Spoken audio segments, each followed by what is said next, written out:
says chain 50, chain 60, chain 70, which chain are they picking? So I'm going to take you to a clothing option that we had. We actually have a tutorial for this, and I'm going to show you how they break down the patterns when it comes to sizing. And what I have to tell you the most is that sometimes in these patterns, they're huge when they print them out, but if you're only focused on a certain size, sometimes there's whole swaths of information that you don't even have to worry about. Just right off the list and you keep on moving. And especially with baby clothing, it happens a lot. So what I'm going to do is take you down to my desk and I'm going to show you this pattern, and I'm going to show you how it makes sense and why Yarn Inspirations patterns are really good for color coding. Do you like color? I do, clearly. Hi, I'm Mikey from the Crochet Crowd, and thank you so much for joining our channel today. I'm here to inspire you and create magic with your crochet hook. Are you ready to play? Oh yeah, sounds good. You know it's serious when I get my Lego markers out. What we have here is a zigzag crochet top. We've actually filmed that before. And what this is available for extra small all the way to 5 extra large. You're going to notice that Yarn Inspirations color codes them. But if you are colorblind and the colors are all looking the same for you, or off color, you can say, everything is always in the same order. So you always have extra small, small, medium, large, extra large, 2 extra large, and etc.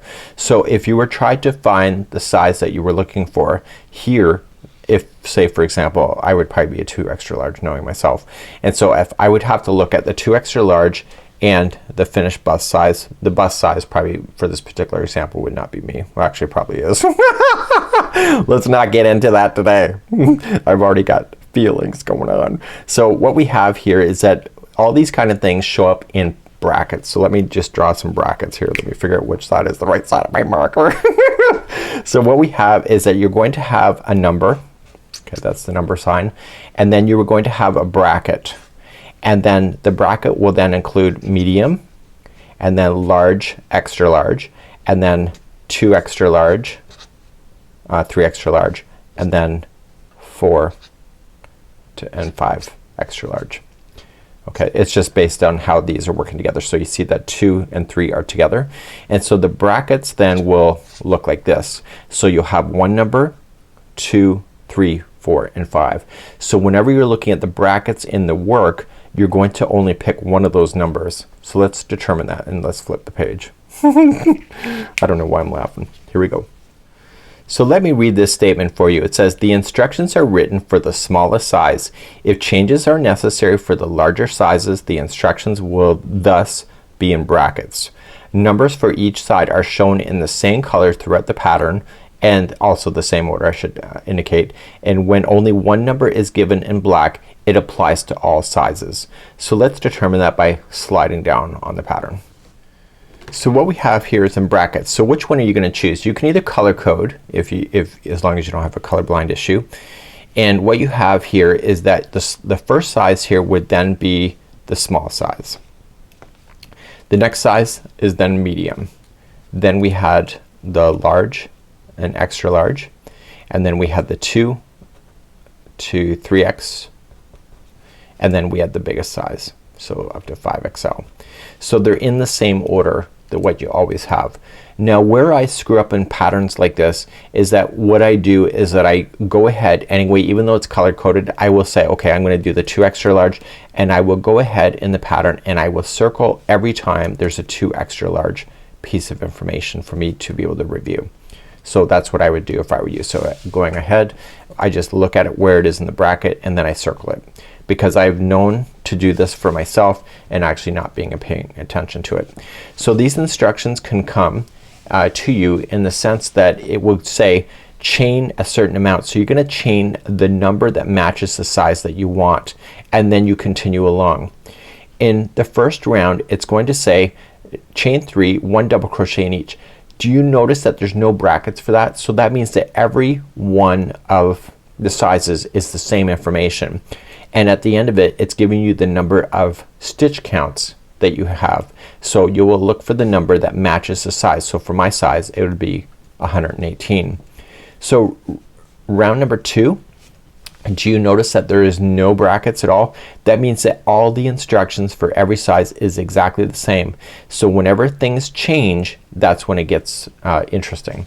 So the third round is when things start to change. So it has this set of instructions, and then it will then come along, and at the end of that instruction it will say in the next detour it says 3, 4, 4, and etc. DC in the last chain 2 space. So it depends on the size that you're working on, is that the instruction that you will follow in the last part here, and then this is the stitch count that you'll see. So whenever there's instructions to be made like that, it's really quite interesting.